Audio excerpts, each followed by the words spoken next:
তো হ্যালো বন্ধুরা, কেমন আছো সবাই? আজ আমি একটু বাড়িতে সিঙ্গাড়া বানাচ্ছি সন্ধ্যায়। তো সিঙ্গাড়া বানানোর জন্য আমি এখানে ময়দা নিয়েছি। আমি কি কি উপকরণ নিয়েছি আমি দেখিয়ে দিচ্ছি আপনাদের সঙ্গে। তো এখানে আমি চীনা বাদাম নিয়েছি, কস্তুরি মেথি, আদা, কাঁচা লঙ্কা, ধনেপাতা। আর এখানে আমি আলুটা সিদ্ধ করে ছোট ছোট করে কেটে নিয়েছি। এবারে আমি রান্নার কাছে চলে যাচ্ছি। প্রথম থেকে শেষ পর্যন্ত দেখতে থাকুন আমি কেমনভাবে সিঙ্গাড়াটা বানাচ্ছি। তো প্রথমে আমি সিঙ্গাড়ার যে পুরটা তৈরি হয় আমি সেই পুরটা বানিয়ে নিচ্ছি।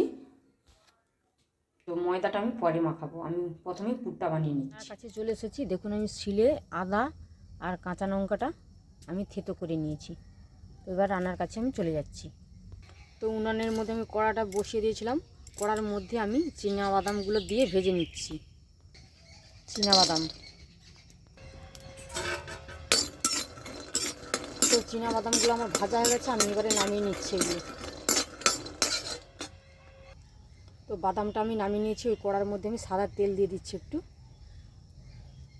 তো তেলটা তো গরম হয়ে গেছে, তেলের মধ্যে আমি 5 ফোড়ন দিয়ে দিচ্ছি একটু।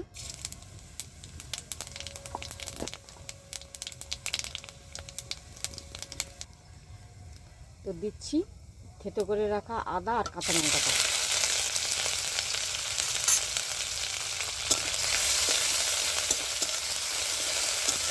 আদা আর কাঁচা লঙ্কাটা একটু ভালো করে ভেজে নিতে হবে। আদার কাঁচা গন্ধটা চলে গেলে আমি আলুটা দিয়ে দেবো। তো আদা আর কাঁচা লঙ্কাটা ভাজা হয়ে গেছে, এবার আমি কেটে রাখা আলুটা দিয়ে দিচ্ছি।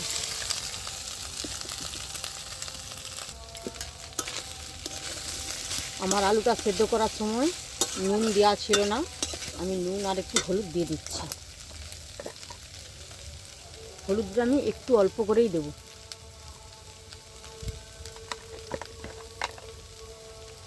নুনটা পরিমাণ বুঝেই দিতে হবে।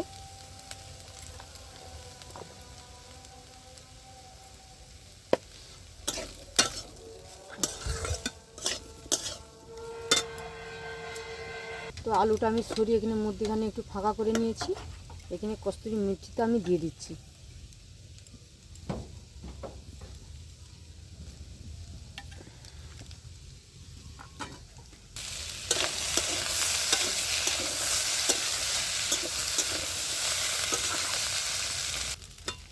তো আলুটা আমার কষানো হয়ে গেছে, এবার আমি ভেজে রাখা বাদামটা দিয়ে দিচ্ছি।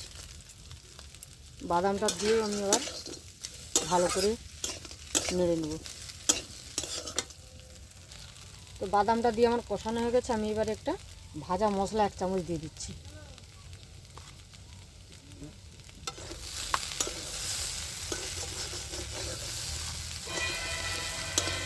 তো পুরটা আমার খুব ঝরঝরা হয়ে গেছে। পুরটা ঝরঝরা করতে হবে, যদি রস থেকে যায় তাহলে আর ভালো লাগবে না। তো নামিয়ে নেব আমি। নামানোর আগে আমি একটু ধনেপাতা দিয়ে দিচ্ছি। আমার কাছে ধনেপাতাটা ছিল বলে দিলাম, আপনাদের কাছে ধনেপাতা না থাকলে তাহলে দেওয়ার দরকার নেই। তো এবার একটু নেড়ে চেড়ে আমি নামিয়ে নেব। তো আলুর পুরটা আমি এখানে নামিয়ে নিয়েছি। আলুর পুরটা এপাশে ঠান্ডা হতে থাক, আমি এপাশে ময়দাটা মাখিয়ে নিচ্ছি। ময়দা নিয়ে নিচ্ছি, ময়দার মধ্যে একটু কালো জিরা দিয়ে দিচ্ছি, একটু চিনি দিয়ে দিচ্ছি, পরিমাণ মতো নুন দিয়ে দিলাম, আর একটু সাদা তেল দিয়ে দিচ্ছি আমি।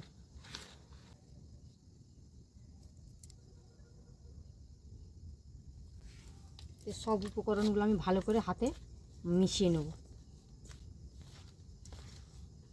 তো সব শুকনো উপকরণগুলো আমার মাখানো হয়ে গেছে। আর আমি এরকমভাবে মুঠো করছি, খুলে যাচ্ছে না, মুঠো হয়ে আছে। এইবারে আমার জল দিয়ে আমি মাখিয়ে নেব। এইভাবে ঠিক মুঠো হয়ে যাবে, এইভাবে ময়ামটা দিতে হবে, তাহলে সিঙ্গাড়াটা খাস্তা হবে। আমি অল্প অল্প জল দিয়ে আমি মাখিয়ে নিচ্ছি। তো দেখুন ডোটা আমার এরকম নরমভাবে মাখানো হয়েছে। আমার ডোটা রেডি হয়ে গেছে মাখানো। এবারে আমি এটা চাপা দিয়ে দিচ্ছি। তো আমি এখানে ঢাকা দিয়ে দিচ্ছি 15 থেকে 20 মিনিটের জন্য। ফিরে আসছি। আমি এবারে ময়দাটা বেলে নেব। দেখুন এরকম নরম হয়েছে। এবার আমি ময়দাটা বেলে নিচ্ছি। এবারে নেচি কেটে নিচ্ছি ছোটো ছোটো করে। এইভাবে আমি নেচিগুলো কেটে নিচ্ছি। তো নেচিগুলো আমি সব কেটে নিয়ে এরকম পাকিয়ে নিয়েছি। প্রথমে এর উপরে আমি একটু ময়দা ছড়িয়ে দিচ্ছি। ময়দা ছড়িয়ে আমি একটু লুচির যে নেচিটা বেলা হয় তার থেকে আমি একটু বড় করে নেব।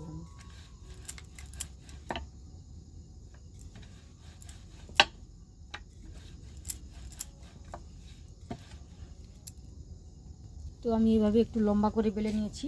এবার একটা ছুরি নিয়েছি, ছুরির সাহায্যে আমি হাফ হাফ করে কেটে নিচ্ছি। এটা মধ্যিখান দিয়ে এইভাবে আমি কেটে নিলাম।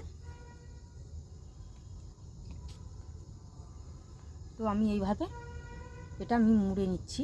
এক সাইডে আমি একটু জল দিয়ে দিচ্ছি, হালকা করে জল দিয়ে আমি এইভাবে মুড়ে নেব।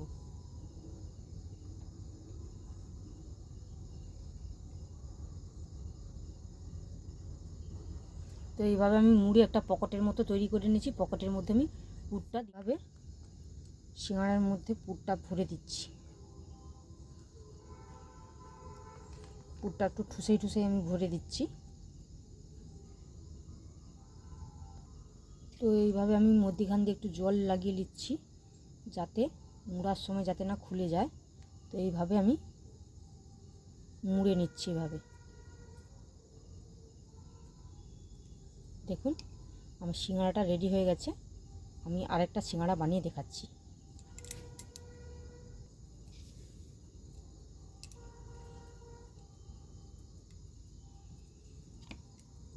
এইভাবে আমি জল লাগিয়ে নিচ্ছি। জল লাগিয়ে আমি এটা চিটিয়ে দেবো।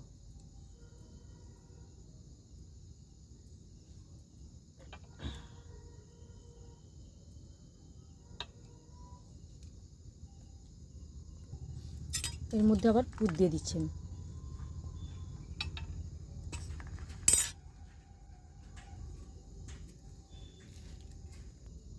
একটু ধারে ধারে জল লাগিয়ে দিচ্ছি আমি। এইভাবে আমি মুড়ে দিচ্ছি।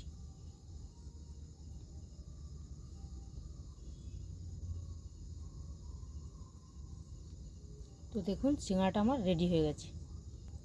তো এই সিঙ্গাড়াগুলো বানিয়ে নিয়েছি। এবার আমি ভাজার কাছে চলে যাচ্ছি। তো আমি এখানে উনানের মধ্যে আগে থেকে তেলটা গরম করতে বসিয়ে দিয়েছিলাম। গরম হয়ে গেছে। এর মধ্যে আমি একে একে সিঙ্গাড়াগুলো ছেড়ে দিচ্ছি। তেলের মধ্যে আমি সব সিঙ্গাড়াগুলো ছেড়ে দিচ্ছি আস্তে আস্তে।